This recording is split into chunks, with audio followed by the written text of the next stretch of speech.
their defense is obviously ranked one of the best in the country, in certain ways the best, but they haven't faced an offense like you have. When you look at their defense, what kind of stands out to you about the challenge? Well, again, now they've been there for quite a while, and a couple years ago changed coordinators, the same system, so there's a lot of confidence in what they're doing. They play very, very fast. They have all their adjustments. They do a great job disguising coverages, blitzes, showing you one way, coming the other. Very mature. A lot of guys have played a lot, and when you put them together, the way they're excellent in coverage, the way they attack up front, really pressure the quarterback. When they blitz, they get behind their pads and come hard, sacking the quarterback, creating turnovers, and they're playing strong defense. And no matter what the competition, they are playing as a unit and playing very, very good. It's going to be a tremendous challenge. You guys have the #3 total offense in the country. You were #2 during your off week, and I think a team that played last week must have jumped you guys.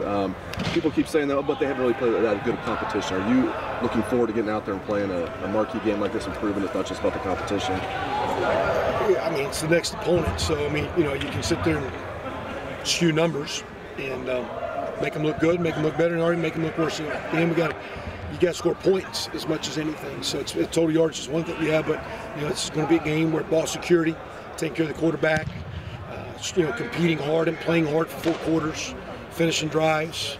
Not selling for threes when you get an opportunity. They've been very, very stingy. They only scored them in the first quarter. They've been scored on very minimally. So our competition, that's who the schedule is. Here's the next one. They're a great team. Everybody knew it before the season. Here it is. And we put together a great plan. We've had great practices. As we move forward in a week, we'll put together and play well. It's going to be a great challenge. And I know balance is important to you guys. Coach Meyer talks about that. You talk about that. And you guys have been balanced. I think you ranked top 20 in both rushing and passing in the country. Just speak. Are you happy with the balance so far, Kevin? Yeah, and again, as you get now, as the weather changes and you play these great teams down the stretch, is when you really see if you have balance. Because to me, it's not about numbers and 50-50 or equal yards, but when you get in, to go on the road at Nebraska a couple weeks ago, it was very, very windy, and still execute the passing game was a great sign, because I think we'd shown maybe in previous times that maybe we didn't execute that well. We're outside today practicing for a reason. Because of the opposite effect, I was kind of hoping it was going to even rain a little bit, and the rain blew out of here. So it's nice. But what if the elements are such you can't execute the passing game? Where you still got to move the football, and you can say, well, they're loading the box. It don't matter. Balance is when you have to run, you can run, and if you have to throw, you can throw. Because in the game, you have to find ways to score points. So that to me is the balance deal. Is now down the stretch, opponents and weather, can you execute? Run and pass. That's what balance is. The weather is supposed to be bad on Saturday. It's supposed to rain and it's Big Ten football weather. Yeah. But you haven't had that this year. You said you've been doing that kind of stuff. I mean, how prepared are you to play in those kind of elements? Yeah, we anticipated a couple weeks ago. The wind was there 2 weeks ago. The guys on the sideline told me it was cold. It was nice up in that box as far as the temperature. You guys were up there and knew that. But we didn't get the win. But we practiced that week with a bunch of wet balls, and so it's a part of the game. Is what it is. Both teams playing it. To me, the balance is you handle weather, you handle elements, you handle opponent, and you can run effectively and you can pass effectively. If we're going to be a really good offense, at the end you see if you're that kind of team. That's the nature of playing football in this conference. Is how you play down the stretch. Kevin Herbert said, watching that game the other night, Penn State at Michigan.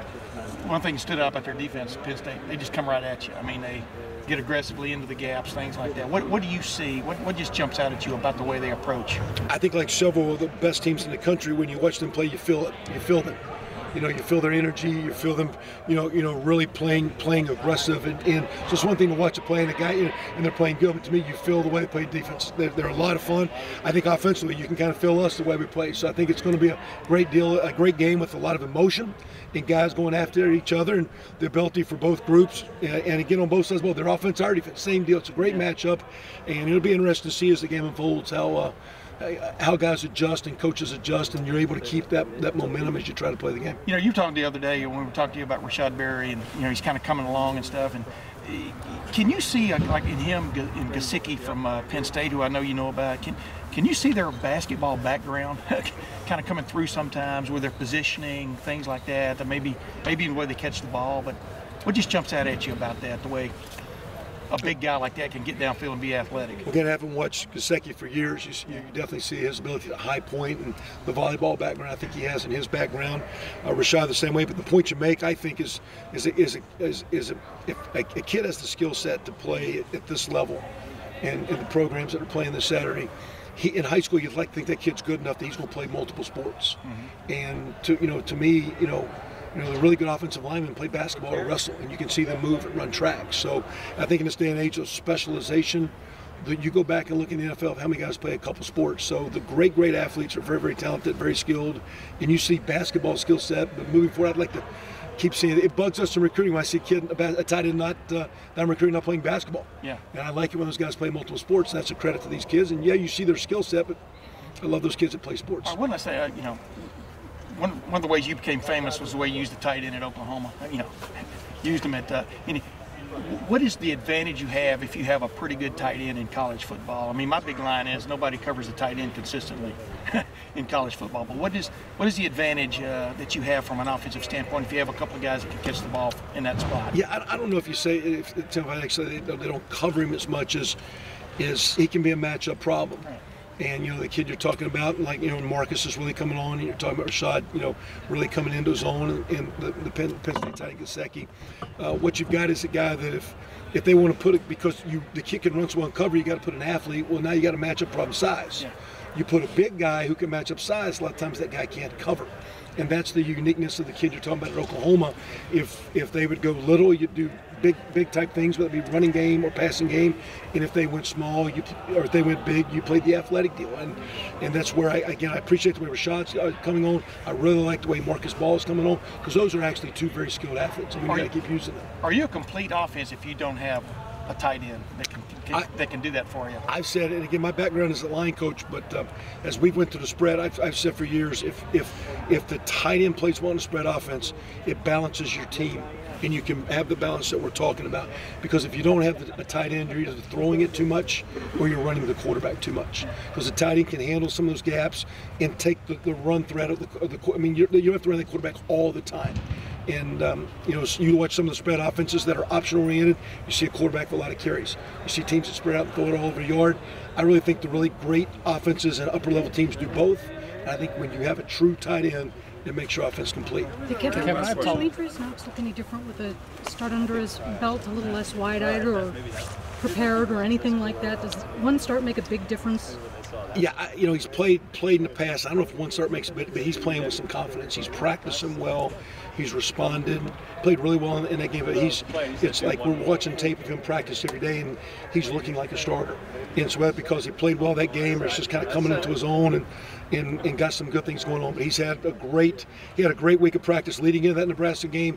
Carried it last week. He has practiced well this week, and I'm very, very pleased and praised. He's got a long way to keep coming, but he's playing like a starter, and that's good for our football team. Kevin, and good for Demetrius. I'm sure this is what you've been talking about for 10 minutes, but why will Saturday night go better than the Oklahoma game did?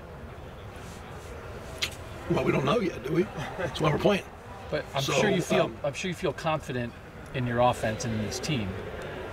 And that night didn't go as you guys didn't play your best that night. Why would you feel confident that you're going to play better and play your best on Saturday? Well, again, I think we've came into both those games with really good players. I just think in that first game, not by design, but we were not in the rhythm or the flow.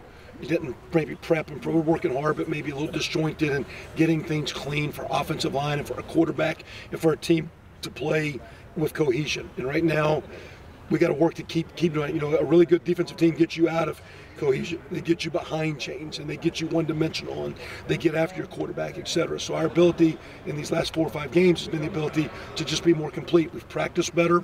Not that we haven't practiced harder. We've just had better structure. And I think I've done a better job of understanding what coach wants, and our players and our staff is working there. The offense with a lot of enthusiasm and practice. If you listen to JT, I think about every interview I've seen him do, he's talking about how well we've practiced. And that's a credit to, I think, the way, and we didn't outsmart things, we just looked at ourselves and how to clean it up, gave our kids the direction, and those players have ran with it. I'm proud of them. Thank you. That's good. Thanks, Coach. Thanks.